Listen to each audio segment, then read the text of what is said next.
नमस्कार विद्यार्थियों। आज हम बीए पार्ट प्रथम के प्रथम प्रश्न पत्र का अध्ययन करेंगे और प्रथम प्रश्न पत्र में हमने कल 3 पार्ट में देखा कि सिंधु सभ्यता का उद्भव कैसे हुआ, विस्तार कैसे हुआ, सिंधु सभ्यता की धार्मिक स्थिति क्या थी और सिंधु सभ्यता की सामाजिक स्थिति क्या थी। प्रिय विद्यार्थियों, आज हम देखेंगे कि राजनीतिक संगठन किस प्रकार का था। सिंधु सभ्यता का राजनीतिक संगठन अब भी विद्वानों में विवाद का विषय बना हुआ है और इसका मुख्य कारण है कि इसकी लिपि को पढ़ा नहीं जा सका है। अतः इस सभ्यता की शासन व्यवस्था में के विषय में हमारा अधिकांश जो विचार है या अधिकांश लेखन है वह अनुमान पर ही निर्भर है। इसमें हम सबसे पहले देखेंगे शासन पद्धति। हड़प्पा, मोहनजोदड़ो, कालीबंगा तथा अन्य मार्गों से प्राप्त अवशेषों तथा अन्य समकालीन सभ्यताओं के साथ तुलना करने के आधार पर विद्वानों ने तात्कालिक हड़प्पा शासन पद्धति के बारे में कुछ ठोस निष्कर्ष निकाले हैं। सभी विद्वान इस बात से सहमत है कि सिंधु सभ्यता शांतिमूलक थी और यहाँ के निवासियों को युद्ध से प्रेम नहीं था। इसके साथ ही सभी विद्वान इस बात से भी सहमत हैं कि तात्कालिक समाज में सभी स्तर अथवा वर्ग के लोग निवास करते हो। हंटर का तो ये भी मत है कि मोहनजोदड़ो का शासनकाल राजतंत्रात्मक न होकर जनतंत्रात्मक था। सत्ता किसी एक राजा के हाथ में केंद्रित न थी वरन यह जनता के प्रतिनिधियों के हाथ में थी। मैके का मत है कि यहाँ का शासन एक प्रतिनिधि शासक के हाथ में था। व्हीलर का कहना है कि हड़प्पा और मोहनजोदड़ो के शासक सुमेर और अक्कड़ के पुरोहित राजाओं तथा उनके प्रतिनिधियों के समान थे। वहीं पिलगट का कहना है कि हड़प्पन शासन पद्धति पर पुरोहित वर्ग का ही प्रभाव था।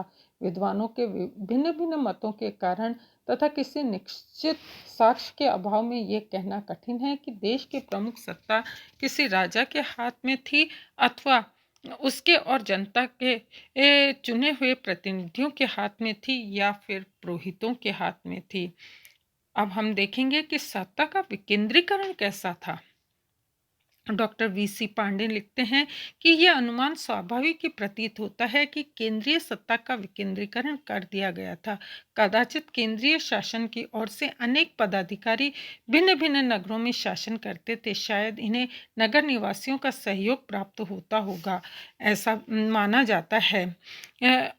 उत्खनन से प्राप्त अवशेषों से हड़प्पा सभ्यता के नगरों की उत्तम सफाई व्यवस्था का भी ज्ञान होता है।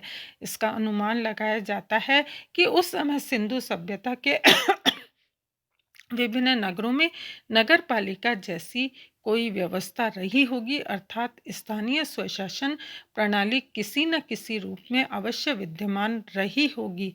हड़प्पा, मोहनजोदड़ो तथा कालीबंगा से प्राप्त विशाल भवनों और दुर्गों के खंडरों से अनुमान लगाया जाता है कि नगरों में रक्षकों की व्यवस्था थी। इन नगरों में दुर्ग बहुत करके शासक का मुख्यालय और प्रसाद होता था। यह नगर प्रशासन का केंद्र बिंदु भी था। कालीबंगा के उत्खननों के परिणाम स्वरूप रोचक तथ्य प्रकाश में आए हैं। गढ़ी ही नहीं बल्कि निचली बस्ती भी दीवारों से घिरी हुई होती थी, अर्थात उनकी भी किलेबंदी थी। मैके के अनुसार मोहनजोदड़ो का नगर रक्षा के निमित्त दीवारों के द्वारा कई भागों में विभाजित कर दिया गया था। इन विभागों में रात्रि के समय पुलिस के गश्तों की योजना थी। डॉक्टर वीसी पांडे लिखते हैं कि अनेक सड़कों के कोने पर भी एक एक भवन के भग्नावशेष मिलते हैं। कदाचित ये पुलिस के नाके थे।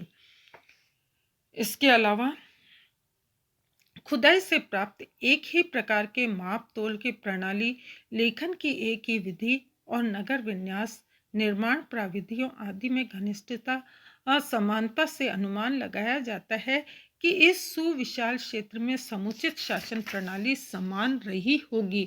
विद्वानों की धारणा है कि एक सुनिश्चित क्षेत्र को समुचित शासन व्यवस्था के लिए 2 राजधानियों अथवा शासन के केंद्रों की व्यवस्था की गई होगी। हड़प्पा उत्तरी प्रदेश का केंद्र था तो मोहनजोदड़ो दक्षिणी प्रदेश का केंद्र था। कुछ विद्वानों के अनुसार कालीबंगा भी हड़प्पन शासन व्यवस्था का ही एक महत्वपूर्ण केंद्र रहा होगा। कुछ विद्वानों ने यह भी माना है कि संभवतः हड़प्पा और मोहनजोदड़ो दो भिन्न राजनीतिक इकाइयों की दो राजधानियां रही होगी। सत्य तो यह है कि सिंधु सभ्यता के विस्तृत प्रदेश पर फैली बस्तियों के केंद्र बिंदु और प्रशासन के तरीके के प्रश्न का उत्तर दिया जाना अभी शेष है। इति नमस्कार।